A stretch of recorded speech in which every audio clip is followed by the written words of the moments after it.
Well, now let's talk about all things green, or one thing green. Of course, I'm referring to the annual Cannabis Expo that kicked off at the Sandton Convention Centre this week. The event provides a platform for health professionals, lifestyle brands and agricultural providers to engage with industry experts and the public around the plant as we know it. The expo provides knowledge about cannabis and the laws governing its use, as well as the wide range of health benefits of the substance. Now, Ahmed Jamaluddin from the Cannabis Development Council of South Africa and Wesley Young from BioLeaf Technologies joining me this evening to talk about what it is they do and what they've been telling people. Gentlemen, good evening and thanks so much for coming through. Let's talk to you first, Dr. J, as you're known. So what you particularly do, I mean, you are registered with the HPCSA, you're a medical doctor, I understand, and you deal with all things hemp. Tell us about your product or what it is you actually do in this sphere. So we represent the Cannabis Development Council of South Africa. I'm the National Treasurer, and we've been mandated to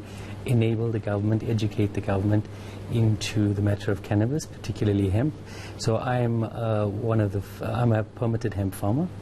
I farm in Newcastle, KwaZulu-Natal, and the idea, of course, is to as a pilot program and a center of excellence, is to actually walk the talk. So as in test the product? Well, I'm just checking. Yeah. Okay. Well, there's the THC side and there's the CBD side. Right. So on the industrial side, which is not so glamorous, medicine being more and the THC and the high, but 60, 70,000 uses. So our excitement, of course, is as R&D occurs and the stigma is removed and education and whatnot, we're opening up to more and more industries. So creation of employment, sustainable charity, on the hemp side, but also use of the entire plant, waste not, want not, and the medicine side is just an additional side. Okay, before I chat to Wesley, I want to find out very quickly, for people who don't understand, what's the difference between hemp and cannabis? Is there a difference?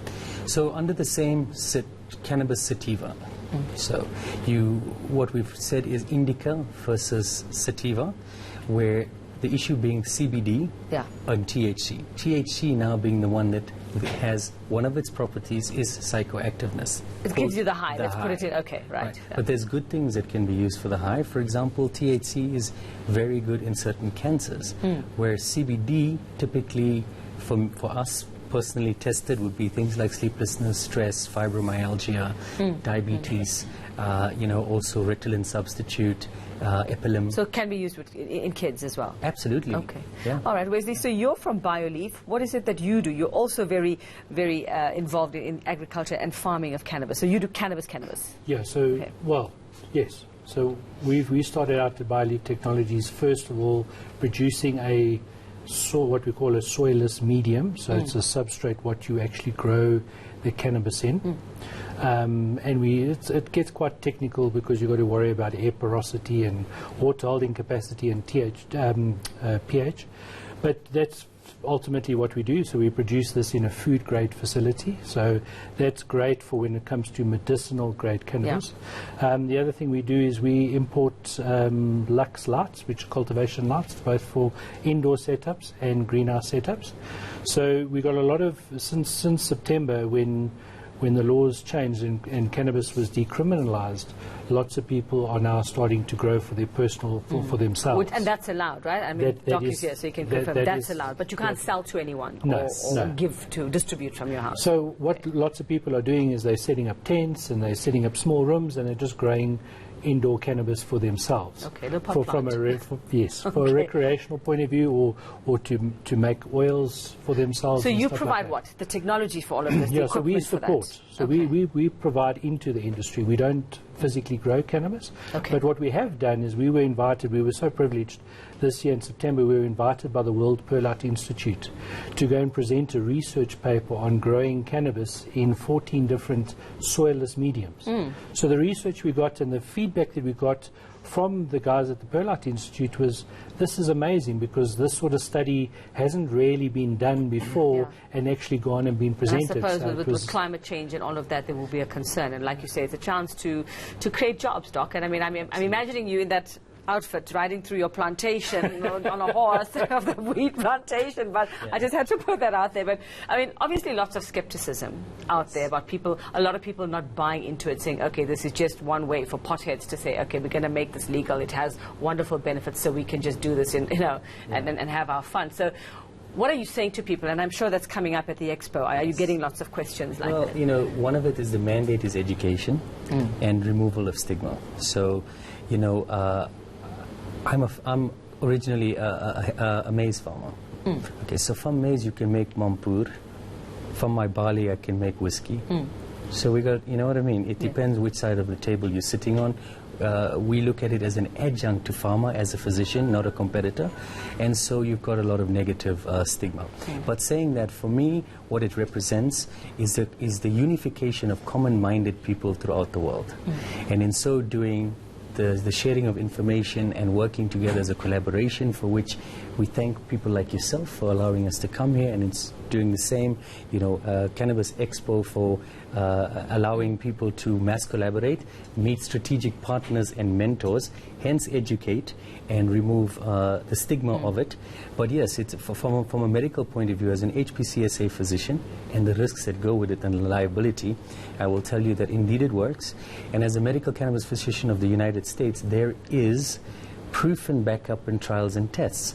And where that helps us is that we bilaterally agree with America on the FDA. So we can use that to our benefit and speed things up a little bit, because we don't have to run those trials, we don't have to increase the expense that goes with it.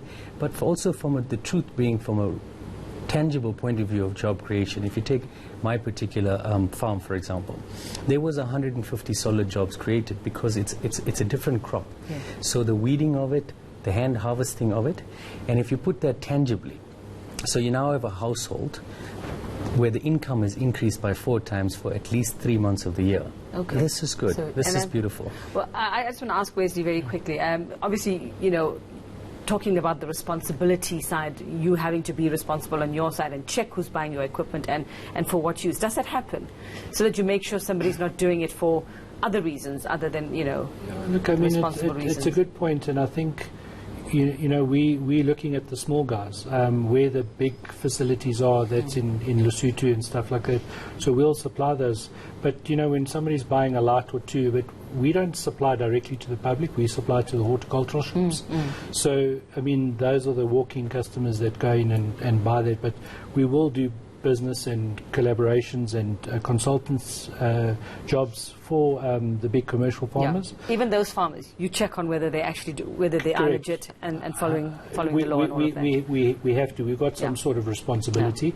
But where we're sitting in South Africa right now is that you have to set up your facility first before you can get your license. Okay. So, whether they're growing or not, but we'll certainly help them, provide them the equipment that they want, and we'll definitely do that. But just to Dr. Jo's point, I mean, we have to remove the stigma, and that's what the expo does. There's 4 of them that we've had already this year. It's amazing. And people must come, they must come and visit and find out all the information and remove the stigma. Well, unfortunately, that's where we have to leave it. But if you have more questions, you can head on over to the expo, and lots of people there who'll be able to answer your questions for you if you are a bit skeptical about the use of cannabis. It's various uses, at least. Independent hemp farmer Ahmed Jamaluddin and Wesley Young from BioLeaf Technologies.